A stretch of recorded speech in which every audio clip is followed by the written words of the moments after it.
దైవ మర్మములు. సహోదరుడు భక్తి సింగ్ గారి యొక్క అనుభవంలో దేవుడు ఆయనకు బయలుపరిచిన దైవ మర్మములు. సెప్టెంబర్ 28. అక్షయమైనదియు నిర్మలమైనదియు వాడబారనిదియునైన స్వాస్థ్యము మనకు కలుగునట్లు మనలను మరలా జన్మింపజేసెను. 1 పేతురు 1:4. నిరంతరమునకు శాశ్వతమైన ఒక గొప్ప స్థానమును పొందు నిమిత్తం నీవు పిలువబడి ఏర్పరచుకొనబడితివని నీవు నమ్మవలెను.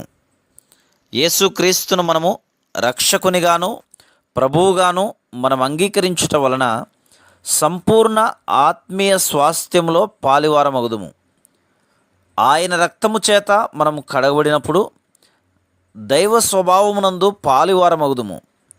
2 పేతురు 1:4. రెండవదిగా పరిశుద్ధాత్మయందు పాలివారము. హెబ్రీ 6:4. మూడవదిగా పరలోక పిలుపునందు పాలివారము. హెబ్రీ 3:1. నాలుగవదిగా దేవుని పరిశుద్ధత యందు పాలివారము. హెబ్రీ 12:14. ఐదవదిగా ప్రత్యక్షము కానున్న మహిమ యందు పాలివారము. 1 పేతురు 5:1. ఆరవదిగా తేజోవాసులైన పరిశుద్ధ స్వాస్థ్యమునందు పాలివారము.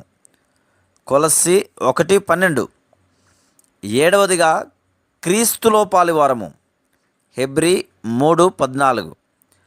దేవుని యొక్క పరలోక స్వాస్థ్యమందు పాలివారమగుట ఎంత భాగ్యము!